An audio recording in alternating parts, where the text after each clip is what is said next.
ক্ষুদ্র খামারিরা, প্রান্তিক খামারিরা এবং কেউ কেউ নিজ উদ্যোগে নিজ বাড়িতে সারাটি বছর এই কুরবানির পশু গরু তারা খুব যত্ন সহকারে মায়া করে এই পশুগুলি কিন্তু তারা লালন পালন করে, যে কুরবানির হাটে তারা বিক্রি করবে।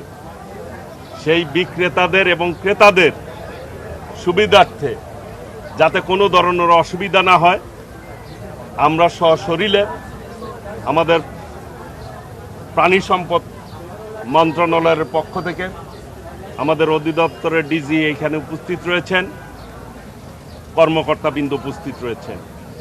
আপনারা পাশেই দেখলেন যে আমাদের একটি মেডিকেল সেন্টার রয়েছে। যদি কোনো গবাদি পশু অসুস্থ হয় বা রোগ থাকে, সেইগুলিকে তাৎক্ষণিক ট্রিটমেন্ট দেওয়া হয়।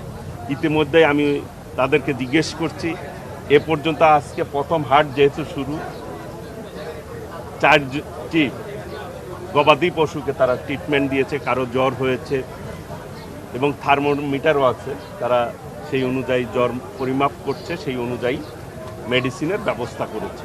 ভিটামিন ই ও সি সিরাম 8টি প্রাকৃতিক অয়েল সমৃদ্ধ লিলি সিরাম অয়েল, যা চুল পড়া কমায় মাত্র 30 দিনে।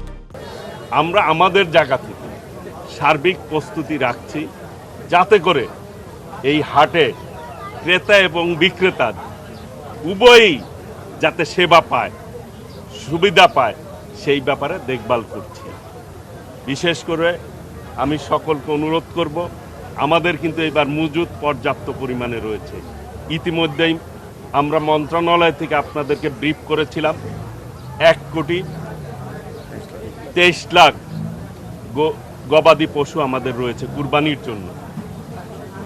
আমাদের চাহিদা রয়েছে প্রায় 1,01 লক্ষ, তাহলে প্রায় 22 লাখ গবাদি পশু, কুরবানির পশু আমাদের সারপ্লাস থাকবে।